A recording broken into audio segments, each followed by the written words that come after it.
Hello SSC CGL 2025 final result announce ചെയ്തിട്ടുണ്ട്. അപ്പോൾ announce ചെയ്തപ്പോൾ തന്നെ എല്ലാവർക്കും ഉള്ള ചില കൺഫ്യൂഷൻസ്, പുതിയൊരു സിസ്റ്റം SSCയുടെ ഭാഗത്ത് നിന്ന് ഇൻട്രൊഡ്യൂസ് ചെയ്യുന്നു, ഒരു പുതിയ സ്ലൈഡിംഗ് മെക്കാനിസം ഇൻട്രൊഡ്യൂസ് ചെയ്യുന്നു. അതായത് വെയിറ്റിംഗ് ലിസ്റ്റ് എന്ന സമ്പ്രദായം SSCയിൽ ഇല്ല എന്ന് നിങ്ങൾക്കറിയാം. അപ്പം അതുകൊണ്ട് തന്നെ ചില വേക്കൻസീസ് പലപ്പോഴും ഫില്ലാക്കാൻ പറ്റുന്നില്ല, ചില ആൾക്കാർ ജോയിൻ ചെയ്തില്ല, അലോട്ട്മെന്റ് കിട്ടി ജോയിൻ ചെയ്യാത്തപ്പം വേക്കൻസീസ് ഫില്ലാവാതെ നിൽക്കുന്നു. ഇങ്ങനെ പല പ്രശ്നങ്ങൾ കൊണ്ടാണ് ഇങ്ങനെ ഒരു പുതിയ സിസ്റ്റം ഇൻട്രൊഡ്യൂസ് ചെയ്യുന്നത്. അപ്പോൾ ഈ സിസ്റ്റം എന്താണ് എന്ന് കംപ്ലീറ്റ് ആയിട്ടുള്ള ഡീറ്റെയിൽസ് നമുക്ക് നോക്കാം. എങ്ങനെയാണ് ഫിക്സ് ഓപ്ഷൻസ്, എങ്ങനെയാണ് ഫ്ലോട്ട് ഓപ്ഷൻസ് വർക്ക് ചെയ്യുന്നത്, എങ്ങനെയാണ് നിങ്ങളുടെ ഫൈനൽ അലോട്ട്മെന്റ് വരുന്നത്, first round of tentative allocation എങ്ങനെയാണ് തുടങ്ങിയ ഡീറ്റെയിൽസ് എല്ലാം നമുക്ക് വളരെ ഡീറ്റെയിൽ ആയിട്ട് നമുക്ക് ഈ വീഡിയോയിൽ നോക്കാം. അപ്പോൾ CGL എക്സാം 2025 ഫൈനൽ റിസൾട്ട് വന്നു.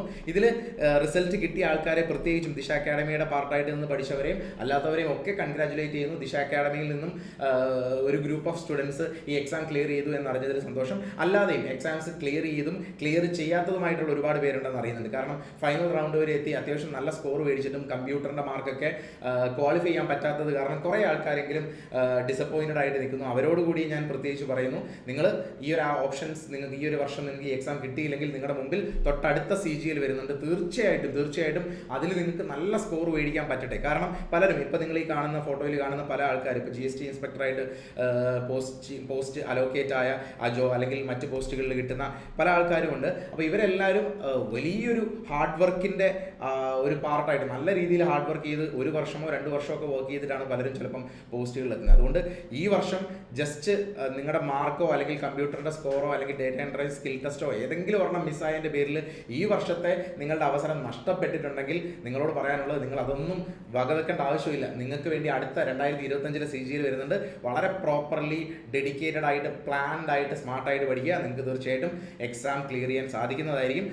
അതിൻ്റെ കൂടെ തന്നെ ഈ എക്സാംസ് ക്ലിയർ ചെയ്ത ദിശ അക്കാഡമിയുടെ പാർട്ടായിട്ട് പഠിച്ച ദിശയുടെ സ്റ്റുഡൻസ് ആയിട്ടുള്ള അമൽ, അതുപോലെ തംജീദ്, അജോ ഹുബർട്ട് തുടങ്ങിയ ആൾക്കാരെയൊക്കെ ഞാൻ കൺഗ്രാജുലേറ്റ് ചെയ്യുകയാണ്. തീർച്ചയായിട്ടും ഒരുപാട് പേരുടെ സ്വപ്നമാണ് SSC CGL ചില പോസ്റ്റുകൾ എന്ന് പറയുന്നത്. അപ്പോൾ അത് ഇത്രയും പേർക്കും ഒരുപാട് പേർക്കും അച്ചീവ് ചെയ്യാൻ സാധിച്ചു. ഇനി പറ്റാത്ത ആൾക്കാരോട് നിങ്ങൾ ഡിസപ്പോയിൻറ്റഡ് ആകരുതെന്ന് പറയുന്നതിൻ്റെ കൂടെ തന്നെ ഞാൻ ഇപ്പോൾ SSC ഇൻട്രൊഡ്യൂസ് ചെയ്യുന്ന സ്ലൈഡിംഗ് മെക്കാനിസം എന്താണ് എന്നുള്ള കാര്യത്തിലേക്ക് കിടക്കുകയാണ്. തീർച്ചയായിട്ടും എന്താണ് ഇപ്പോഴത്തെ ഒരു പ്രശ്നം, എന്തുകൊണ്ടാണ് ഈ സ്ലൈഡിംഗ് മെക്കാനിസം ഇൻട്രൊഡ്യൂസ് ചെയ്യാനുള്ള കാരണം, എന്താണ് പ്രോബ്ലം എന്ന് ചോദിച്ചു കഴിഞ്ഞാൽ, ഈ പലതരത്തിലുള്ള റിക്രൂട്ട്മെന്റ് സൈക്കിൾസ് പലപ്പോഴും നടക്കുമ്പോൾ ഹയർ പോസ്റ്റുകളിൽ ചില പോസ്റ്റുകളിൽ വേക്കൻസീസ് ഫില്ലാവാതിരിക്കും. കാരണം എന്താണെന്ന് വെച്ച് കഴിഞ്ഞാൽ ഫൈനലി സ്റ്റുഡൻസ് ഇതിൽ ജോയിൻ ചെയ്യുന്നില്ല. അപ്പോൾ അതുകൊണ്ട് തന്നെ അവർക്കൊരു പോസ്റ്റ് അലോട്ട് ചെയ്തതിന് ശേഷം അവർ ആ പോസ്റ്റിൽ ജോയിൻ ചെയ്യാത്തത് കാരണം SSCയിൽ പല പോസ്റ്റുകളും അലോട്ട്മെൻറ്റിന് ശേഷം വേക്കൻ്റ് ആയിട്ട് കിടക്കും. നിങ്ങൾക്കറിയാം SSCയിൽ ഒരു വെയിറ്റിംഗ് ലിസ്റ്റിൻ്റെ സിസ്റ്റം ഇല്ല, വെയിറ്റിംഗ് ലിസ്റ്റ് സമ്പ്രദായം ഇല്ല. അതുകൊണ്ട് തന്നെ വെയിറ്റിംഗ് ലിസ്റ്റിൽ നിന്ന് ആ പോസ്റ്റിലേക്ക് പുതിയ ആളെ അലോട്ട് ചെയ്യുന്നില്ല. ഇങ്ങനെ ഒരു സിറ്റുവേഷൻ ആയതുകൊണ്ടാണ് കുറേ പോസ്റ്റുകൾ അല്ലെങ്കിൽ പോസ്റ്റിങ്ങുകൾ വേക്കൻ്റ് ആയിട്ട് കിടക്കുന്നതുകൊണ്ട് അത് ഫുൾഫില്ല് ചെയ്യുക എന്ന ഉദ്ദേശത്തോടു കൂടിയാണ് ഈ ഒരു സ്ലൈഡിംഗ് മെക്കാനിസം ഇൻട്രൊഡ്യൂസ് ചെയ്തത്. ഒരു വെയിറ്റിംഗ് ലിസ്റ്റ് സമ്പ്രദായം അല്ല, പക്ഷേ ഒരു സ്ലൈഡിംഗ് മെക്കാനിസമാണ്. അതായത് 2 റൗണ്ട് ഓഫ് അലോക്കേഷൻസ് നടക്കും. നമ്മുടെ +2 പരീക്ഷകളുടെയൊക്കെ അല്ലെങ്കിൽ +2ലേക്കുള്ള +1 +2ലേക്കുള്ള അഡ്മിഷന് വേണ്ടിയുള്ള അലോക്കേഷൻ പ്രോസസ്സൊക്കെ നിങ്ങൾക്കറിയാം. അതുപോലെ തന്നെ നമുക്കിവിടെ ഒരു 2 റൗണ്ട് ഓഫ് അലോക്കേഷൻ ഉണ്ട്. ഫസ്റ്റ് റൗണ്ട് ഓഫ് ടെനേറ്റീവ് അലോക്കേഷനും ഫൈനൽ അലോക്കേഷനും. ഈ 2 റൗണ്ട് ഓഫ് അലോക്കേഷൻ കഴിയുമ്പോഴായിരിക്കും നിങ്ങളുടെ പോസ്റ്റിംഗ് ഫൈനലൈസ് ചെയ്യുന്നത്. എന്താണ് ഇതിൻ്റെ സൊല്യൂഷൻ എന്ന് ചോദിച്ചു കഴിഞ്ഞാൽ, ആ സൊല്യൂഷനാണ് നിങ്ങളിപ്പോൾ പറയാൻ പോകുന്ന ഫൈനൽ സ്ലൈഡിംഗ് മെക്കാനിസം എന്ന് പറയുന്നത്. അപ്പോൾ പ്രോബ്ലം ഇതാണ്, ചില പോസ്റ്റുകൾ അല്ലെങ്കിൽ ഒരുപാട് പോസ്റ്റുകൾ ഫൈനൽ റൗണ്ട് അല്ലെങ്കിൽ ഫൈനൽ അലോക്കേഷന് ശേഷം അല്ലെങ്കിൽ നമ്മളുടെ കറണ്ട് സിസ്റ്റം അനുസരിച്ചിട്ട് പോസ്റ്റിങ്ങിന് ശേഷം ആളുകൾ ജോയിൻ ചെയ്യാത്തത് കാരണം വേക്കൻ്റ് ആയിട്ട് കിടക്കുന്നു. അതിന് പല കാരണങ്ങളുണ്ടാവും. ചില ആൾക്കാർ, ഒരുപാട് പേര് ജോലിയിൽ ഇരിക്കെ തന്നെയാണ് CGL എഴുതുന്നത്. 1 വർഷം എക്സാം ക്ലിയർ ചെയ്തു, എക്സാമിൽ ഇരുന്നുകൊണ്ട് തന്നെ ബെറ്റർ പോസ്റ്റിന് വേണ്ടി പരീക്ഷ എഴുതുന്ന ആൾക്കാരുണ്ട്. അവർക്ക് ഒരുപക്ഷെ അവരുദ്ദേശിച്ച ബെറ്റർ പോസ്റ്റ് കിട്ടിയില്ലെങ്കിൽ അവർ ജോയിൻ ചെയ്തില്ല.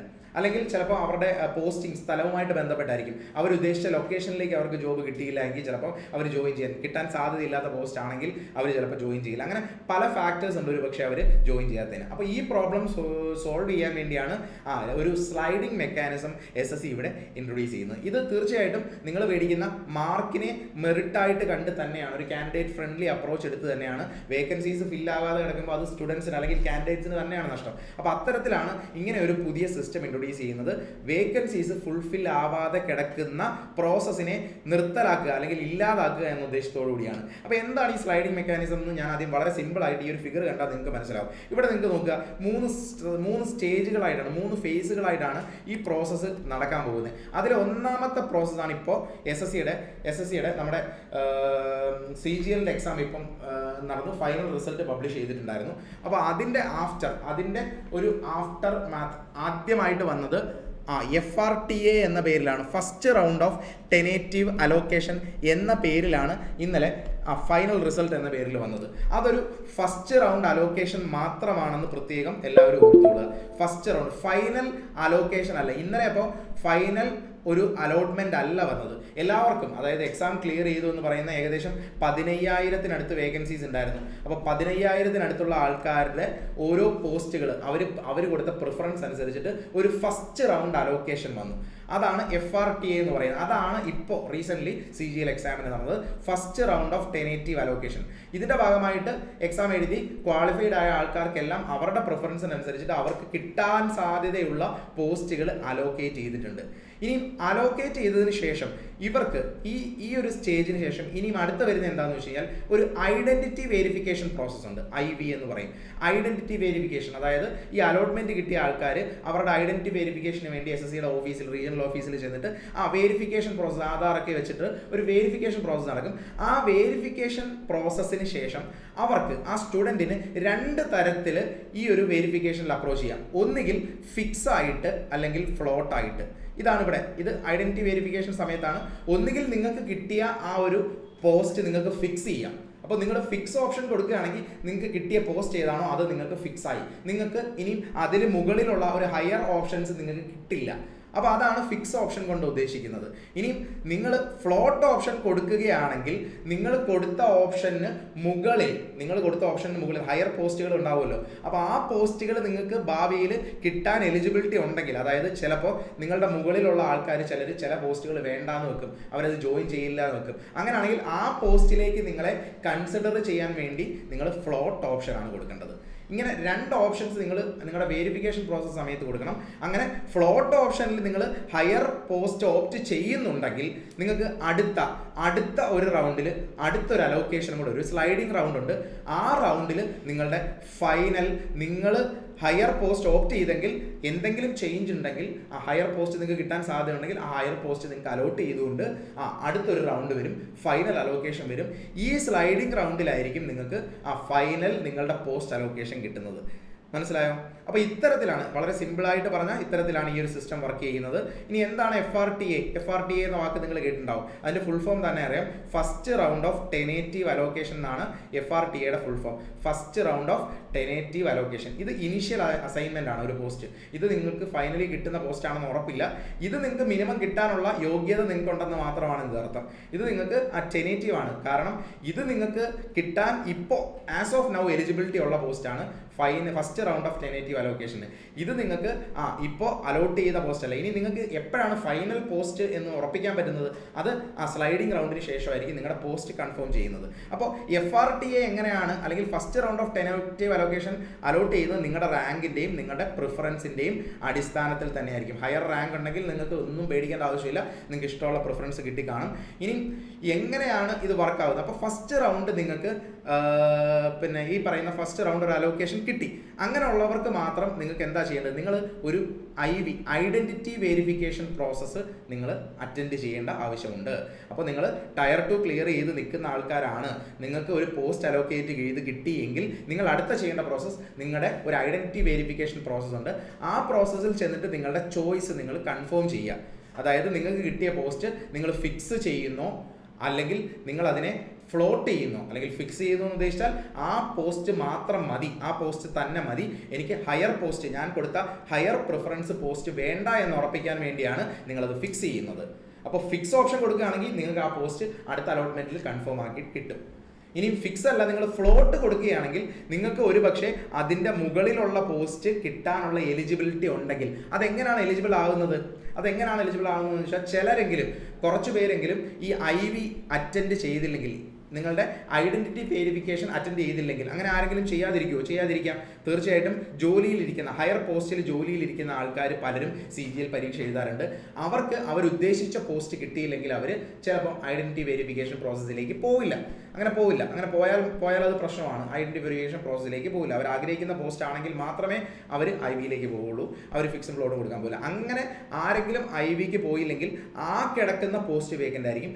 ആ പോസ്റ്റിലേക്ക് ആ തൊട്ട് താഴത്തെ റാങ്കുള്ള ആളെ കൺസിഡർ ചെയ്യും. കൊടുത്തിരിക്കുന്ന ഓപ്ഷൻ അനുസരിച്ചിട്ട് കൺസിഡർ ചെയ്യും. അപ്പോൾ അങ്ങനെ നിങ്ങൾ ഒരു പക്ഷേ നിങ്ങൾ കൊടുത്തതിൻ്റെ മുകളിലത്തെ ഹയർ പോസ്റ്റുകൾക്ക് എലിജിബിൾ ആയേക്കാം. മനസ്സിലായോ? അങ്ങനെ എലിജിബിൾ ആവുകയാണെങ്കിൽ അത് വെച്ചിട്ടായിരിക്കും നിങ്ങളുടെ ഫൈനൽ അലോട്ട്മെന്റ് കിട്ടുന്നത്. നിങ്ങൾ ഫ്ലോട്ട് കൊടുക്കുകയാണെങ്കിൽ മാത്രം. ക്ലിയർ ആണല്ലോ? ഇനി നിങ്ങൾ സ്കിപ്പ് ചെയ്താൽ എന്ത് സംഭവിക്കും? നിങ്ങൾ IVയിൽ ആബ്സെന്റ് ആയാൽ നിങ്ങളെ എല്ലാ പ്രോസസ്സിൽ നിന്നും എലിമിനേറ്റ് ചെയ്യും. ഉറപ്പായിട്ടും നിങ്ങൾക്കൊരു അലോട്ട്മെന്റ് കിട്ടിയാൽ നിങ്ങൾ എന്ത് ചെയ്യണം? ഐഡന്റിറ്റി വെരിഫിക്കേഷൻ കംപ്ലീറ്റ് ചെയ്യണമെന്ന് നിർബന്ധമാണ്. No exceptions or representations regarding absence are entertained by SSC specially എടുത്തു പറയുന്നു. സോ അതെല്ലാവരും ശ്രദ്ധിക്കുക. അപ്പം നിങ്ങൾക്ക് അലോട്ട്മെന്റ് കിട്ടിയെങ്കിൽ നിങ്ങൾ മസ്റ്റായിട്ടും IB കൊടുക്കുക. എന്താണ് ഫിക്സ് വേഴ്സസ് ഫ്ലോട്ട്? ഞാനിവിടെ പറഞ്ഞു കഴിഞ്ഞു. നിങ്ങൾക്ക് തന്ന അലോട്ട്മെന്റ് നിങ്ങൾക്കത് മതി, നിങ്ങൾക്ക് വേറെ വേണ്ട എന്നുണ്ടെങ്കിൽ ഫിക്സ് നിങ്ങൾ ഓപ്റ്റ് ചെയ്യുക. നിങ്ങൾക്ക് കിട്ടിയ ഫസ്റ്റ് റൗണ്ട് ഓഫ് ടെനേറ്റീവ് അലോട്ട്മെന്റ് നിങ്ങൾ അക്സെപ്റ്റ് ചെയ്യുക. ഇനി അല്ല എന്നുണ്ടെങ്കിൽ മാത്രം നിങ്ങൾക്ക് ഹയർ പോസ്റ്റ് കിട്ടിയാൽ നല്ലതാണെന്ന് തോന്നിയാൽ മാത്രം നിങ്ങൾ ഫ്ലോട്ട് സെലക്ട് ചെയ്യുക. അങ്ങനെയാണെങ്കിൽ ഒരു ഓപ്പൺ അപ്ഗ്രേഡിന് വേണ്ടി, നിങ്ങൾക്കൊരു ഹയർ പോസ്റ്റ് അപ്ഗ്രേഡിന് വേണ്ടി നിങ്ങൾ വെയിറ്റ് ചെയ്യുകയാണ്. അങ്ങനെ വെയിറ്റ് ചെയ്ത് നിൽക്കുമ്പോൾ മറ്റുള്ള ആൾക്കാർ ജോയിൻ ചെയ്യുന്നില്ല എങ്കിൽ, ചില പോസ്റ്റുകളിൽ ജോയിൻ ചെയ്യുന്നില്ല എങ്കിൽ, നിങ്ങൾ ബെസ്റ്റ് പോസ്റ്റിന് വേണ്ടി വെയിറ്റ് ചെയ്യുമ്പോൾ ജോയിൻ ചെയ്യുന്നില്ല എങ്കിൽ നിങ്ങൾക്ക് ഒരുപക്ഷെ ഫ്ലോട്ട് കൊടുത്ത ആൾക്ക് ഹയർ പോസ്റ്റ് കിട്ടാനുള്ള സാധ്യതയുണ്ട്. ഫിക്സ് കൊടുത്ത ആൾക്ക് ഒരിക്കലും ആ ഹയർ പോസ്റ്റ് പിന്നീട് കിട്ടില്ല. നിങ്ങൾ ഫുള്ളി സാറ്റിസ്ഫൈഡ് ആണ് എന്ന് ആണ് അതിൻ്റെ അർത്ഥം. ഓക്കെ, ഇനി ഒരു കാര്യം കൂടി, ഇത് ശ്രദ്ധിക്കേണ്ട പല കാര്യങ്ങളുണ്ട് ഇതിനകത്ത്. നിങ്ങൾ ഫ്ലോട്ട് കൊടുത്തു, വലിയ പ്രശ്നമില്ലാത്തൊരു പോസ്റ്റ് ആയിരുന്നു നിങ്ങൾക്ക് ഇപ്പോൾ കിട്ടിയത്. അപ്പോൾ നിങ്ങൾ ഫ്ലോട്ട് കൊടുത്തപ്പം തൊട്ടടുത്ത പോസ്റ്റ് ഹയർ പോസ്റ്റ് നിങ്ങൾക്ക് കിട്ടി. പക്ഷേ അതിൻ്റെ പ്രശ്നം പല പ്രശ്നങ്ങളുണ്ടാവും. അത് നിങ്ങൾ ഉദ്ദേശിച്ച ലൊക്കേഷനിൽ ഉണ്ടാവില്ല, അല്ലെങ്കിൽ വേറെ പല പ്രശ്നങ്ങളുണ്ടാവും. നിങ്ങൾക്ക് രണ്ടാമത് അലോട്ട്മെന്റിന് ഫ്ലോട്ട് കൊടുത്ത് ഹയർ പോസ്റ്റ് കിട്ടിയെങ്കിൽ നിർബന്ധമായും നിങ്ങൾ ആ പോസ്റ്റിന് പോയേ പറ്റൂ. അതും കൂടി ശ്രദ്ധിക്കണം. നിങ്ങൾ ഫിക്സ് കൊടുക്കാതെ ഫ്ലോട്ട് കൊടുത്തപ്പോൾ പുതിയ ഹയർ അപ്ഗ്രേഡഡ് പോസ്റ്റ് കിട്ടി എങ്കിൽ നിർബന്ധമായും നിങ്ങൾ ആ പോസ്റ്റിൽ പോയേ പറ്റൂ. നിങ്ങൾക്ക് തിരിച്ച് പഴയ പോസ്റ്റിലേക്ക് വരാനുള്ള ഓപ്ഷൻ ഇല്ല എന്ന കാര്യം കൂടി ഓർക്കുക. ക്രിട്ടിക്കൽ റൂൾസ്, അതായത് നോ അപ്ഗ്രഡേഷൻ എവർ, അതായത് ഫിക്സ് കൊടുക്കുന്ന ആൾക്കാർക്ക് അപ്ഗ്രഡേഷൻ ഉണ്ടാവില്ല. നിങ്ങൾക്ക് കിട്ടിയിരിക്കുന്ന അതേ പോസ്റ്റ്, ഇപ്പോൾ അലോക്കേറ്റ് ചെയ്തിരിക്കുന്ന അതേ പോസ്റ്റ്, എത്ര വേക്കൻസി മുകളിലേക്ക് വന്നാലും നിങ്ങൾക്ക് അപ്ഗ്രഡേഷൻ ഉണ്ടാവില്ല. അത് ശ്രദ്ധിച്ചോളാം ഫിക്സ് കൊടുത്തിരിക്കുന്ന കാൻഡിഡേറ്റ്സ്. ഇനി നിങ്ങൾ ഫിക്സ് കൊടുത്തില്ലെങ്കിൽ, നിങ്ങൾ ഫിക്സ് കൊടുത്തിട്ട് നിങ്ങൾ അതിൽ ജോയിൻ ചെയ്യുന്നില്ലെങ്കിൽ അതിന് കോൺസിക്വൻസസ് ഉണ്ടാകുമെന്നാണ് പറയുന്നത്. If a fix candidate ultimately does not attend join the allotted post after allocation, that particular vacancy is not transferred. നിങ്ങൾ ഫിക്സ് ആയിട്ട് ആ പോസ്റ്റ് ഓപ്റ്റ് ചെയ്തിട്ട് നിങ്ങൾ ആ പോസ്റ്റ് ജോയിൻ ചെയ്തില്ല എങ്കിൽ അത് ഈ വർഷത്തെ അലോട്ട്മെന്റിൽ, ഈ വർഷത്തെ റിക്രൂട്ട്മെന്റ് സൈക്കിളിൽ കൺസിഡർ ചെയ്യില്ല. പിന്നീട് അത് അടുത്ത റിക്രൂട്ട്മെന്റ് സൈക്കിളിലേക്ക് മാത്രമായിരിക്കും പോകുന്നത്. ഫ്യൂച്ചർ കാൻഡിഡേറ്റ്സിന് ആ ഒരു റിക്രൂട്ട്മെന്റ് അല്ലെങ്കിൽ ആ ഒരു പോസ്റ്റ് കൈമാറും. കറണ്ട് വേക്കൻസിയിലുള്ള ആൾക്കാർക്ക് ആർക്കും അത് ഉപകാരപ്പെടില്ല എന്നുള്ളൊരു കാര്യം ഓർക്കുക. വെൻ ടു ചൂസ് ഫിക്സ്, എപ്പോഴാണ് ഫിക്സ് ചൂസ് ചെയ്യേണ്ടത്? നിങ്ങൾക്ക് കിട്ടിയ പോസ്റ്റിൽ നിങ്ങൾ കംപ്ലീറ്റ്ലി സാറ്റിസ്ഫൈഡ് ആണ്, കിട്ടിയ കറണ്ട് അലോട്ട്മെന്റിൽ കംപ്ലീറ്റ്ലി സാറ്റിസ്ഫൈഡ് ആണെങ്കിൽ നിങ്ങൾ നിങ്ങളുടെ ഐഡന്റിറ്റി വെരിഫിക്കേഷൻ സമയത്ത് നിങ്ങൾ ഫിക്സ് കൊടുക്കുക. ഇനി ഇതുപോലെ തന്നെ ഫ്ലോട്ട് കാൻഡിഡേറ്റ്സ് ആരൊക്കെയാണ് ഫ്ലോട്ട് കൊടുക്കേണ്ടത്? നിങ്ങൾ സ്ലൈഡിംഗ് റൗണ്ട് ഫ്ലോട്ട് കൊടുത്താൽ നിങ്ങൾക്ക് ഇപ്പം കിട്ടിയ പോസ്റ്റ് അത്ര കംഫർട്ടബിൾ അല്ല, അതിലും നല്ല പോസ്റ്റ് ഞാൻ ആഗ്രഹിക്കുന്നുണ്ട്, അതിലും ഹയർ പ്രിഫറൻസ് പോസ്റ്റ് കിട്ടണം എന്നുണ്ടെങ്കിൽ നിങ്ങൾ ഫ്ലോട്ട് കൊടുക്കാവുന്നതാണ്. ഫ്ലോട്ട് കാൻഡിഡേറ്റ്സിന് പൂൾഡ് വേക്കൻസീസിൽ എലിജിബിൾ ആണ്. അതായത് മുകളിലത്തെ കാറ്റഗറിയിൽ, അതായത് അവർ കൊടുത്തതിന് മുകളിലുള്ള ഹയർ പോസ്റ്റുകളിൽ വരുന്ന വേക്കൻസീസ്, അതായത് ആളുകൾ അവരുടെ ഐഡന്റിറ്റി വെരിഫിക്കേഷൻ നടത്താത്തത് കൊണ്ട് വരുന്ന വേക്കൻസിയിൽ കൺസിഡർ ചെയ്യാൻ എലിജിബിൾ ആണ് എന്നുള്ളതാണ്.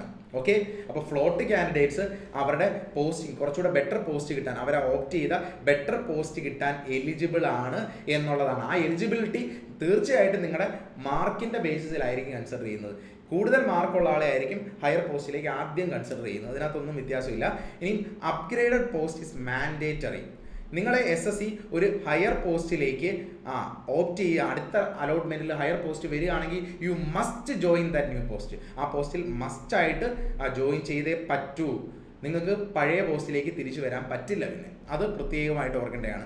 Failure to join is equal to loss of both post. നിങ്ങൾ പോസ്റ്റ് രണ്ടാമത് അലോട്ട് ചെയ്ത ഫ്ലോട്ട് കൊടുത്തു, ഹയർ പോസ്റ്റ് നിങ്ങൾക്ക് കിട്ടി, നിങ്ങൾ അതിൽ ജോയിൻ ചെയ്യുന്നില്ലെങ്കിൽ നിങ്ങളുടെ 2 പോസ്റ്റും പോകും എന്നുള്ളൊരു കാര്യം ഓർത്തുകൊള്ളുക. ഓക്കെ, അപ്പോൾ അതുകൊണ്ട് ജെന്യുവൻലി നിങ്ങൾക്ക് ഇതിൻ്റെ ഒരു രണ്ടും എന്താണെന്ന് മനസ്സിലാക്കിയിട്ട് മാത്രം നിങ്ങളുടെ ഓപ്ഷൻ കൊടുക്കുക. ഇനി candidate procedure step by step പറയാം. എന്താണ് നിങ്ങൾ ടയർ 2 ക്ലിയർ ചെയ്തു, നിങ്ങളെ അടുത്ത ഫിക്സ് കൊടുക്കണോ ഫ്ലോട്ട് കൊടുക്കണോ, അടുത്ത എന്താണ് നിങ്ങൾ ചെയ്യേണ്ടത്, നിങ്ങളുടെ ഡോക്യുമെന്റ് വെരിഫിക്കേഷൻ എന്താണ് തുടങ്ങിയ കൺഫ്യൂഷൻസ് ഉണ്ടാവും. ഇപ്പോൾ വന്ന ഈ സിസ്റ്റം അനുസരിച്ചിട്ട് എന്താണ് സ്റ്റെപ്പ് ബൈ സ്റ്റെപ്പ് നിങ്ങൾ ചെയ്യാനുള്ളത്. ഒരു 5 ഫേസുകൾ ഉണ്ടെന്ന് പറയാം. ഒന്നാമത്തെ സ്റ്റേജ് നിങ്ങളുടെ SSC കാൻഡിഡേറ്റ് പോർട്ടലിൽ ജോയിൻ ചെയ്യുക, നിങ്ങളുടെ ഡാഷ് ബോർഡിലേക്ക് ചെല്ലുക. അപ്പോൾ ഡാഷ് ബോർഡിൻ്റെ ഇന്റർഫേസ് നിങ്ങൾക്ക് കാണാം. അതിനകത്ത് ഓപ്പൺ ചെയ്യുക, നിങ്ങൾ IV അല്ലെങ്കിൽ സ്ലൈഡിംഗ് വെന്യൂ ഡീറ്റെയിൽസ് നിങ്ങൾ ഓപ്പൺ ചെയ്യണം. അതായത് നിങ്ങളുടെ ഐഡന്റിറ്റി വെരിഫിക്കേഷൻ പ്രോസസ്സിന് വേണ്ടിയിട്ടുള്ള കാര്യമാണ്. നിങ്ങൾ അതിനകത്ത് ഐഡന്റിറ്റി വെരിഫിക്കേഷൻ അല്ലെങ്കിൽ സ്ലൈഡിംഗ് വെന്യൂ ഡീറ്റെയിൽസിലേക്ക് നിങ്ങൾ ക്ലിക്ക് ചെയ്ത് ആ സെക്ഷനിലേക്ക് അവൈലബിൾ ആയിട്ടുള്ള ഡാഷ്ബോർഡിലേക്ക് പോവുക. അവിടെ ചെല്ലുമ്പോൾ നിങ്ങൾക്ക് ഐഡന്റിറ്റി വെരിഫിക്കേഷൻ്റെ വെന്യൂ ഏതൊക്കെ ഡേറ്റിലാണ് ഏതൊക്കെ ടൈമിലാണ് എന്ന് പലതായിട്ട് കാണാൻ പറ്റും. നിങ്ങൾക്ക് ഇഷ്ടമുള്ള സ്ലോട്ട് സെലക്ട് ചെയ്യാൻ പറ്റും. നിങ്ങളുടെ preferred city, state and IV venue, then select an available date shift from the calendar. ആദ്യം നിങ്ങളുടെ പ്രിഫേർഡ് സിറ്റി, സ്റ്റേറ്റ്, നിങ്ങളുടെ ഐഡന്റിറ്റി വെരിഫിക്കേഷനുള്ള വെന്യൂ സെലക്ട് ചെയ്യുക. അത് കഴിഞ്ഞിട്ട് അവൈലബിൾ ആയിട്ടുള്ള നിങ്ങളുടെ ഡേറ്റ്, ഏതൊക്കെ ഡേറ്റിലാണ് നിങ്ങൾക്ക് IVക്ക് ചെല്ലാൻ പറ്റുന്നത് അല്ലെങ്കിൽ ഐഡന്റിറ്റി വെരിഫിക്കേഷൻ ചെല്ലാൻ പറ്റുന്നത് എന്ന് നോക്കുക. ആ ഡേറ്റിൽ അവൈലബിൾ ആയിട്ടുള്ള സ്ലോട്ട് നിങ്ങൾ സെലക്ട് ചെയ്യുക. സ്ലോട്ട് ചെയ്യുമ്പോൾ നിങ്ങൾക്ക് ചിലപ്പോൾ അവിടെ ഗ്രീൻ കാണാൻ പറ്റും. ഗ്രീൻ കളർ കാണുകയാണെങ്കിൽ അവൈലബിൾ ആണ് എന്നർത്ഥം. റെഡ് ആണെന്നുണ്ടെങ്കിൽ അത് ബുക്ക്ഡ് ആയി, അവിടെ സ്ലോട്ട് ഇനി ഇല്ല എന്നാണ് അർത്ഥം. അതുകൊണ്ട് സ്ലോട്ട് നിങ്ങൾ ബുക്ക് ചെയ്യുക. ഒരു കാര്യം ശ്രദ്ധിക്കേണ്ട, സ്ലോട്ട് എത്രയും പെട്ടെന്ന് ബുക്ക് ചെയ്താൽ അത് ബെറ്റർ ആയിരിക്കും. കാരണം ഫസ്റ്റ് കം ഫസ്റ്റ് സെർവ് ബേസിലായിരിക്കും. അതായത് ഒരു സ്ഥലം നിങ്ങൾക്ക് ഈ സ്ഥലം വേണമെന്ന് ഉറപ്പുണ്ട്, പക്ഷേ നിങ്ങൾ അതിന് വൈകിയാൽ ആ സ്ഥലത്ത് ബാക്കിയുള്ള ആൾക്കാർ സ്ലോട്ട് ഫില്ല് ചെയ്താൽ നിങ്ങൾക്ക് അവിടെ കിട്ടില്ല. അതുകൊണ്ട് നിങ്ങൾക്ക് ഉദ്ദേശിക്കുന്ന സ്ഥലവും സ്ലോട്ടും വേണമെന്നുണ്ടെങ്കിൽ എത്രയും നേരത്തെ നിങ്ങൾ ആ സ്ലോട്ട് ബുക്ക് ചെയ്യണം. പക്ഷേ ധൃതി പിടിച്ച് ചാടി കയറി എത്രയും പെട്ടെന്ന് ചെയ്യണമെന്ന് ഞാൻ പറയില്ല. ആലോചിച്ചിട്ട് മാത്രം ചെയ്യുക. ആലോചിച്ചിട്ട് മാത്രം നിങ്ങൾ ഫിക്സ് കൊടുക്കണം, ഫ്ലോട്ട് കൊടുക്കണം എന്നൊക്കെ ആലോചിച്ച് വെക്കുക. എന്നിട്ട് attend venue and exercise fix or float. നിങ്ങൾ ആ വെന്യൂവിൽ ചെല്ലുക. അതായത് ഐഡന്റിറ്റി വെരിഫിക്കേഷന് ചെല്ലുമ്പോൾ നിങ്ങളുടെ വെരിഫിക്കേഷൻ, നിങ്ങളുടെ ആധാർ കാർഡ്, നിങ്ങളുടെ സ്ലോട്ട് കൺഫർമേഷൻ പ്രിന്റ് ഔട്ട് ഇതെല്ലാം വെച്ചിട്ട് നിങ്ങൾ അവിടെ ചെന്നിട്ട് നിങ്ങൾ ഫിക്സ് ആണോ ഫ്ലോട്ട് ആണോ കൊടുക്കുന്നത് എന്ന് തീരുമാനിക്കുക. അവിടെ ചെന്നിട്ടാണ്, അതായത് ഐഡന്റിറ്റി വെരിഫിക്കേഷൻ്റെ സമയത്താണ് നിങ്ങൾ ഫിക്സ് ആണോ ഫ്ലോട്ട് ആണോ കൊടുക്കുന്നതെന്ന് തീരുമാനിക്കുന്നത്. അപ്പോൾ അത് ഡിസൈഡ് ചെയ്ത് വെക്കുകയാണ് നിങ്ങൾ ചെയ്യേണ്ടത്. ഓക്കെ, ഇനി സ്ലോട്ട് ബുക്കിങ്ങുമായിട്ട് ബന്ധപ്പെട്ട് സ്ലോട്ട് ബുക്കിംഗ്, അതായത് ഫസ്റ്റ് നിങ്ങൾക്ക് ചെയ്യാനുള്ള സ്ലോട്ട് ബുക്കിംഗ് ആണ് അല്ലേ. എങ്ങനെയാണ് സ്ലോട്ട് ബുക്കിംഗ് ചെയ്യുന്നത്? അതായത് സ്ലോട്ട് ബുക്കിംഗ് എന്ന് പറയുന്നത് IVക്ക് വേണ്ടിയുള്ള ഐഡന്റിറ്റി വെരിഫിക്കേഷന് വേണ്ടിയുള്ള സ്ലോട്ട് ബുക്കിൻ്റെ കാര്യമാണ് പറയുന്നത്. അത് ശ്രദ്ധിക്കുക. അതിന് പല ടൈമിംഗ് ഉണ്ട്. ഓരോ സ്ലോട്ടിലും ഓരോ ഡേറ്റിലും ഡിഫറെൻറ്റ് ടൈമിങ്സ് കാണും. ഇത്തരത്തിൽ ഇങ്ങനെ ആയിരിക്കും നിങ്ങൾ ലോഗിൻ ചെയ്യുമ്പോൾ ഇത്തരത്തിലായിരിക്കും കാണാൻ പറ്റുന്നത്. അതായത് 10 മാർച്ച്, 12 മാർച്ച്, 15 മാർച്ച്, പല സ്ലോട്ട് 1, സ്ലോട്ട് 2, സ്ലോട്ട് 3. ഇതിനകത്ത് നിങ്ങൾക്ക് റെഡ് കാണുന്നുണ്ടല്ലോ, ഇതെല്ലാം ഫിൽഡ് ആയിട്ടുള്ളതാണെന്ന് നിങ്ങൾക്ക് മനസ്സിലാക്കാം. ഫില്ലായി, അവിടെ എല്ലാം ഫില്ലായി. ഈ ഗ്രീൻ കാണുന്നത് മാത്രമാണ് നിങ്ങൾക്ക് സെലക്ട് ചെയ്യാൻ അവൈലബിൾ ആയിട്ടുള്ളത്. ബാക്കിയെല്ലാം ഫില്ലായി എന്നാണ് മനസ്സിലാക്കുന്നത്. ഇത്തരത്തിലായിരിക്കും ഇതിൻ്റെ ഒരു ഇൻ്റർഫേസ് വരുന്നത്. അതുകൊണ്ട് നിങ്ങൾ ഏതെങ്കിലും ഒരു സ്ലോട്ട് സെലക്ട് ചെയ്ത് ബുക്ക് ചെയ്യണം. ആ സ്ലോട്ട് ഒരിക്കലും ബുക്ക് ചെയ്താൽ it is final and binding എന്ന് എടുത്ത് പറയുന്നുണ്ട്. അപ്പോൾ ആലോചിച്ചിട്ട് നിങ്ങളുടെ സ്ലോട്ടും ഡേറ്റും നിങ്ങളുടെ സ്ഥലവും കൺഫേം ചെയ്തിട്ട് മാത്രം. ഇവിടെ പറയുന്നുണ്ട് change request after booking will not be entertained. നിങ്ങൾ ഒരിക്കലും സ്ലോട്ട് ബുക്ക് ചെയ്താൽ നിങ്ങൾക്കത് ചേഞ്ച് ചെയ്യാൻ ഒരിക്കലും അനുവദിക്കില്ല. സോ ആലോചിച്ച് കണ്ട് മനസ്സിലാക്കിയിട്ട് മാത്രം അത് ചെയ്യുക. അപ്പോൾ ഈ ഒരു ഇൻ്റർഫേസിലാണ് നിങ്ങൾ സ്ലോട്ട് ബുക്ക് ചെയ്യേണ്ടത്. ഇനി what happens at identity verification. നിങ്ങൾ സ്ലോട്ട് ബുക്ക് ചെയ്തു, നിങ്ങൾക്കൊരു ഡേറ്റ് കിട്ടി. എന്താണ് ആ ദിവസം സംഭവിക്കാൻ പോകുന്നത്? നിങ്ങൾ ചെയ്യേണ്ടത്, നിങ്ങൾ റിപ്പോർട്ട് ഓൺ ടൈം, കറക്റ്റ് പറയുന്ന ടൈമിന് മുമ്പ് തന്നെ അവിടെ എത്താൻ ശ്രമിക്കുക. അവിടെ നിങ്ങളുടെ ബയോമെട്രിക് ഓതൻറ്റിക്കേഷൻ ഉണ്ടാവും. നിങ്ങളുടെ ലൈവ് ഫോട്ടോ ക്യാപ്ചർ ചെയ്യും. അതുപോലെ ആധാർ ബേസ്ഡ് ഓതൻറ്റിക്കേഷൻ ഉണ്ടാവും. ഫിംഗർ പ്രിൻറ്റ് മാച്ചിങ് ആണോ എന്ന് നോക്കും. എല്ലാം നിങ്ങളുടെ ഐഡന്റിറ്റി പ്രോപ്പർലി വെരിഫൈ ചെയ്യുന്ന പ്രോസസ്സ് ആയിരിക്കും. അപ്പോൾ അവിടെ നിങ്ങൾ ക്യാരി ചെയ്യേണ്ട ഡോക്യുമെന്റ്സ് എന്താണെന്ന് കൂടെ പറയാം. You must bring A valid Aadhaar card. നിങ്ങളുടെ ആധാർ കാർഡിൻ്റെ ഒറിജിനൽ ക്യാരി ചെയ്യുക. അതുപോലെ തന്നെ സ്ലോട്ട് കൺഫർമേഷൻ്റെ പ്രിൻ്റ് ഔട്ടും നിങ്ങൾ എടുക്കുക. നിങ്ങളിപ്പോൾ സ്ലോട്ട് കൺഫർമേഷൻ കൊടുക്കുമ്പോൾ അതിൽ കിട്ടുന്ന സ്ലോട്ട് കൺഫർമേഷൻ്റെ പ്രിൻ്റ് ഔട്ടിൻ്റെ PDF നിങ്ങൾ കരുതുക. അതിൻ്റെ പ്രിൻ്റ് ഔട്ട് എടുത്ത് വെക്കുക. Absence of either may result in denial of verification. ആണോ, ഇത് രണ്ടിൽ ഏതെങ്കിലും ഇല്ലെങ്കിൽ ചിലപ്പോൾ നിങ്ങൾക്ക് വെരിഫിക്കേഷൻ ഡിനേ ചെയ്യും. സോ വെരി വെരി ഇമ്പോർട്ടൻറ്റ്, ഈ രണ്ട് കാര്യം നിങ്ങൾ കയ്യിൽ കരുതുക. ഇനി അത് കഴിഞ്ഞിട്ട് എന്താ വരുന്നത്, ഡിക്ലെയർ ഫിക്സ് ഓർ ഫ്ലോട്ട് ആണോ ഫിക്സ് ആണോ എന്ന് തീരുമാനിക്കുക. After biometric verification you will be formally exercise your fix or float choice. അപ്പോൾ ഐഡന്റിറ്റി വെരിഫിക്കേഷൻ സമയത്താണ് നിങ്ങളുടെ ചോയ്സ് സെലക്ട് ചെയ്യേണ്ടത്. അതിനെപ്പറ്റി ഞാൻ വളരെ ഡീറ്റെയിൽ ആയിട്ട് നേരത്തെ നിങ്ങളോട് പറഞ്ഞു തന്നു. ശ്രദ്ധിച്ച് ആലോചിച്ച് മാത്രം ഫിക്സ് ഫ്ലോട്ട് വെക്കുക. What if you are absent in IV? നിങ്ങൾ ആബ്സെന്റ് ആയാൽ എന്താണ് സംഭവിക്കുന്നത്? If you don't appear during IV window for any reason, you are officially marked absent in SSC system. This status is automatically applied and irrevocably. SSC has made it categorically clear, no representation regarding absence will be entertained. നിങ്ങൾക്ക് ഇവിടെ എത്താൻ പറ്റിയില്ലെങ്കിൽ യാതൊരു എക്സെപ്ഷനും കിട്ടില്ല എന്നാണ് പറയുന്നത്. So നിങ്ങൾ IV നിങ്ങളുടെ ഐഡന്റിറ്റി വെരിഫിക്കേഷൻ കൊടുക്കുന്ന ഡേറ്റ് കൺഫേം ചെയ്യുക. നിങ്ങൾക്ക് അവിടെ പോകാൻ പറ്റുന്ന ഡേറ്റ് ആണ്, ടൈം ആണെന്ന് വെരിഫൈ ചെയ്തിട്ട് മാത്രം IV കൊടുക്കുക. അതില്ലെങ്കിൽ നിങ്ങൾക്ക് അതർ ചാൻസ് ഉണ്ടാവില്ലെന്നാണ് പറയുന്നത്. ഇനി നിങ്ങൾ അവിടെ ചെന്നില്ലെങ്കിൽ എന്താ സംഭവിക്കുന്നത്? നിങ്ങൾ വെരിഫിക്കേഷന് ചെന്നില്ലെങ്കിൽ the post that was tentatively allocated to you under FRTA becomes an unused vacancy. അപ്പം നിങ്ങൾ അവിടെ ചെന്നില്ലെങ്കിൽ നിങ്ങളുടെ വേക്കൻസി നിങ്ങളെക്കാളും താഴെയുള്ള ആൾക്കാർക്ക് അലോട്ട് ചെയ്യാൻ വേണ്ടി പൂളിലേക്ക് പോകും. അതാണ് സംഭവിക്കാൻ പോകുന്നത്. അതുകൊണ്ട് നിങ്ങൾക്ക് വേണമെന്നുണ്ടെങ്കിൽ ഫിക്സ് ആയാലും ഫ്ലോട്ട് ആയാലും നിങ്ങൾ മസ്റ്റായിട്ടും നിങ്ങളുടെ ഐഡന്റിറ്റി വെരിഫിക്കേഷൻ പ്രോസസ്സിൽ ചെന്നേ പറ്റൂ എന്നുള്ളത് പ്രത്യേകം ശ്രദ്ധിക്കുക. How sliding works? എങ്ങനെയാണ് സ്ലൈഡിംഗ് വർക്ക് ചെയ്യുന്നത്? IV കംപ്ലീറ്റ് ചെയ്യുമ്പം ഇവിടെ ആരൊക്കെ അതിൽ IVയിൽ പാർട്ടിസിപ്പേറ്റ് ചെയ്യുന്നില്ല, ഐഡന്റിറ്റി വെരിഫിക്കേഷനിൽ പാർട്ടിസിപ്പേറ്റ് ചെയ്യുന്നില്ല, അവരുടെയൊക്കെ വേക്കൻസി ഫ്രീ ആയിട്ട് കിടക്കും. അവരുടെ വേക്കൻസി ഐഡന്റിഫൈ ചെയ്യാൻ വേണ്ടിയാണ് ഐഡന്റിറ്റി വെരിഫിക്കേഷൻ നടക്കുന്നത്. അപ്പോൾ അവിടെ തന്നെ എത്ര പേര് ഐഡന്റിറ്റി വെരിഫിക്കേഷൻ വന്നില്ല, അത്രയും വേക്കൻസി ഫ്രീ ആണ് അല്ലേ? ആ വേക്കൻസിയിലേക്ക് ഫ്ലോട്ട് കൊടുത്ത ആളുകളെ കൺസിഡർ ചെയ്യും. കൺസിഡർ ചെയ്യുന്നതും തീർച്ചയായിട്ടും റാങ്കിൻ്റെ ബേസിസിലായിരിക്കും. നിങ്ങളുടെ റാങ്കിൻ്റെ ബേസിലായിരിക്കും ആ ഫ്ലോട്ട് കൊടുത്തവർക്കും കൺസിഡർ ചെയ്യപ്പെടുന്നത് എന്ന കാര്യം ഓർക്കുക. ഓക്കെ, മനസ്സിലായോ? അപ്പോൾ ഇവിടെ വേക്കൻസി ഐഡന്റിറ്റി വെരിഫിക്കേഷൻ കഴിയുമ്പോൾ തന്നെ എത്ര വേക്കൻസി വരും എന്നറിയും. ആ വേക്കൻസി ഫ്ലോട്ട് കൊടുത്ത ആൾക്കാരെ മാത്രം കൺസിഡർ ചെയ്ത് അവരുടെ റാങ്കിൻ്റെ ബേസിസിൽ അവർക്ക് അപ്ഗ്രേഡ് ചെയ്ത വേക്കൻസി കിട്ടും. ആ വേക്കൻസി വെച്ചിട്ടായിരിക്കും ഫൈനൽ റിസൾട്ട് അല്ലെങ്കിൽ ഫൈനൽ വേക്കൻസി അല്ലെങ്കിൽ ഫൈനൽ ലിസ്റ്റ് പബ്ലിഷ് ചെയ്യാൻ പോകുന്നത്. ഈ പ്രോസസ്സുകളാണ് സ്ലൈഡിംഗ് റൗണ്ട് എന്ന് പറഞ്ഞ് വർക്ക് ചെയ്യുന്നത്. ഓക്കെ, ഇതാണ് ഫൈനൽ അലോക്കേഷൻ പബ്ലിഷ് ചെയ്യും. ഓക്കെ, ഇത് കഴിഞ്ഞിട്ട് ഈ ഫൈനൽ അലോക്കേഷൻ പബ്ലിഷ് ചെയ്തിട്ട് അതുമായിട്ട് ബന്ധപ്പെട്ട് അവരുടെ അപ്പോയിൻമെന്റ് ഫോർമാലിറ്റീസും ഡോക്യുമെന്റ് വെരിഫിക്കേഷനും അതത് ഡിപ്പാർട്ട്മെന്റിന് കൈമാറും. അത് കഴിഞ്ഞിട്ട് ആ ഡിപ്പാർട്ട്മെന്റ്സ് അവരുടെ ഡോക്യുമെന്റ് വെരിഫിക്കേഷൻ, മെഡിക്കൽ പ്രോസസ്സും മറ്റ് ലെറ്റേഴ്സും ബാക്കി കാര്യങ്ങളും എല്ലാം ഇനിഷ്യേറ്റ് ചെയ്യും. ഇതാണ് ഇന്റേണൽ പ്രോസസ്സ്. ഇതിന് ശേഷം നടക്കാൻ പോകുന്നത് നിങ്ങൾക്ക് ഫൈനൽ വേക്കൻസിയിൽ ഫൈനലായിട്ട് അലോട്ട് ചെയ്യുന്ന പബ്ലിഷ് ചെയ്യുന്ന പോസ്റ്റിൻ്റെ ബേസിലാണ് നിങ്ങൾക്ക് ഡോക്യുമെന്റ് വെരിഫിക്കേഷനും മറ്റു കാര്യങ്ങളും എല്ലാം അതത് ഡിപ്പാർട്ട്മെന്റിലേക്ക് പ്രോസസ്സ് നടക്കാൻ പോകുന്നത്. ഓക്കെ, ഇനി ശ്രദ്ധിക്കേണ്ട കാര്യം പ്രത്യേകിച്ച് പറയാം. നിങ്ങൾക്ക് ഒരു പോസ്റ്റ് കിട്ടിയിട്ടുണ്ടെങ്കിൽ അത് നിങ്ങൾ ഇഷ്ടപ്പെടുന്നു, അപ്ഗ്രേഡ് ചെയ്യാൻ ഉദ്ദേശിക്കുന്ന എന്തോ ആയിക്കോട്ടെ, നിങ്ങൾ ഫെയിൽ ആവാതെ IV അറ്റൻഡ് ചെയ്യുക, ഐഡന്റിറ്റി വെരിഫിക്കേഷൻ അറ്റൻഡ് ചെയ്യുക. അത് അറ്റൻഡ് ചെയ്തില്ലെങ്കിൽ നിങ്ങളുടെ ഉള്ള വേക്കൻസി കൂടി നഷ്ടമാകും. സോ ഇത് ശ്രദ്ധിക്കേണ്ട ഒരു കാര്യമാണ് നിങ്ങളെല്ലാവരും. ആ സമയത്ത് നിങ്ങളുടെ വേണ്ട ഡോക്യുമെന്റ്സ് കരുതുക, ആധാർ കരുതുക, അതുപോലെ നിങ്ങൾ സ്ലോട്ട് ബുക്ക് ചെയ്തതിൻ്റെ സ്ലിപ്പും കരുതുക. Okay, choose fix only if you are fully satisfied. നിങ്ങൾക്ക് കിട്ടിയ പോസ്റ്റ് 100% സാറ്റിസ്ഫൈഡ് ആണെങ്കിൽ മാത്രം ഫിക്സ് കൊടുക്കുക. ഇനി ഫ്ലോട്ട് എപ്പോഴാണ് കൊടുക്കേണ്ടത്? ഏതെങ്കിലും അപ്ഗ്രേഡ് നിങ്ങൾക്ക് വേണമെന്നുണ്ടെങ്കിൽ നിങ്ങൾ ഫ്ലോട്ട് കൊടുക്കുക. ഇനിയും നിങ്ങൾ ഫ്ലോട്ട് കൊടുത്തിട്ട് നിങ്ങൾക്ക് അപ്ഗ്രേഡഡ് പോസ്റ്റ് കിട്ടിയാൽ അതിൽ പോയേ പറ്റൂ എന്നൊരു കാര്യം കൂടി ഓർക്കുക. നിങ്ങൾ ഒരു IV മിസ്സായാൽ നിങ്ങൾക്ക് സംഭവിക്കാൻ പോകുന്നത് എന്താ? നിങ്ങൾ IV മിസ്സായാൽ നിങ്ങൾക്ക് ഉള്ള പോസ്റ്റ് തന്നെ കിട്ടാതെ വരും കേട്ടോ. അതുകൊണ്ട് ഐഡന്റിറ്റി വെരിഫിക്കേഷൻ നിങ്ങൾ മസ്റ്റായിട്ടും നിങ്ങൾ നോക്കുക. IV നിങ്ങൾ എന്തായാലും അറ്റൻഡ് ചെയ്തേ പറ്റൂ. വെദർ നിങ്ങൾ ഫിക്സ് ആണോ ഫ്ലോട്ട് ആണോ ഏത് കൊടുത്താലും. ഈ സ്ലൈഡിംഗ് മെക്കാനിസത്തിന്റെ ഇപ്പോൾ പറഞ്ഞതിൻ്റെ ഒരു സമ്മറി ഞാൻ പറയാം. ഇത് CGLന്റെ ഈ പരീക്ഷയ്ക്ക് മാത്രമല്ല, SSCയുടെ എല്ലാ പരീക്ഷയും ഏത് പരീക്ഷ എഴുതുന്ന ആൾക്കാരും ഈ ഒരു റൂൾ ഇതെങ്ങനെ വർക്ക് ചെയ്യുന്നു എന്ന് അറിഞ്ഞിരിക്കണം. എന്താണ് ഇതിൻ്റെ ഒരു സമ്മറി പറയാനുള്ളത്?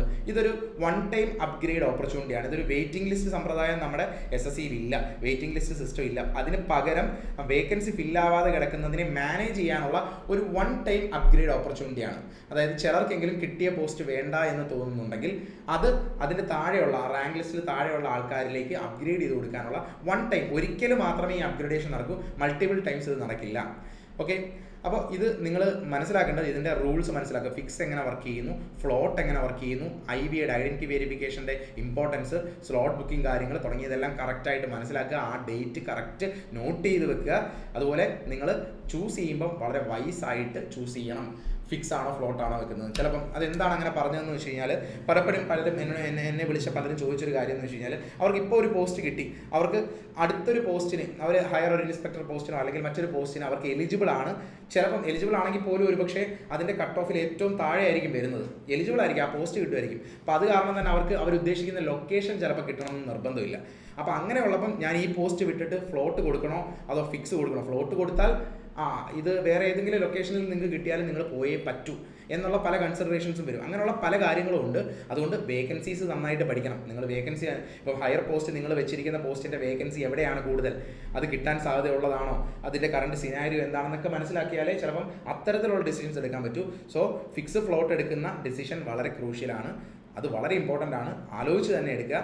Complete IV without fail.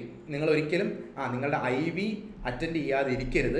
എന്ത് കാരണവശാലും നിങ്ങൾ കൊടുക്കുന്ന ആ ഡേറ്റിൽ ആ സ്ലോട്ടിൽ തന്നെ നിങ്ങൾ IV കൊടുക്കുക. അതിന് മുമ്പ് നിങ്ങളുടെ സ്ലോട്ട് ബുക്ക് ചെയ്യുക. വളരെ ഇമ്പോർട്ടൻ്റ് ആണ്. ഇത്രയും കാര്യങ്ങളാണ് എനിക്ക് നിങ്ങളോട് എല്ലാവരോടും പറയാനുള്ളത്. അപ്പോൾ സ്റ്റാഫ് സെലക്ഷൻ കമ്മീഷൻ്റെ പരീക്ഷകൾ വരികയാണ്. SSC CGL എക്സാമിൻ്റെ ഈ വർഷത്തെ റിസൾട്ടാണ്, ഫൈനൽ റിസൾട്ടാണ് വന്നത്. ദിശ അക്കാഡമിയോടൊപ്പം പ്രിപ്പയർ ചെയ്ത എക്സാംസ് ക്ലിയർ ചെയ്ത ആൾക്കാർക്ക് എല്ലാവർക്കും കൺഗ്രാജുലേഷൻസ്. അല്ലെങ്കിൽ ഇനിയും പ്രിപ്പയർ ചെയ്യാൻ ആഗ്രഹിക്കുന്നവർക്കായിട്ട് ദിശ അക്കാഡമി പുതിയ ക്ലാസ്സസ് സ്റ്റാർട്ട് ചെയ്യുന്നുണ്ട്. CGL എക്സാമിന് വേണ്ടിയുള്ള പുതിയ ക്ലാസ്സസ് സ്റ്റാർട്ട് ചെയ്യുന്നുണ്ട്. ദിശ അക്കാഡമിയുടെ കോൺടാക്ട് നമ്പേഴ്സ് താഴെ ഡിസ്ക്രിപ്ഷനിൽ അവൈലബിൾ ആണ്.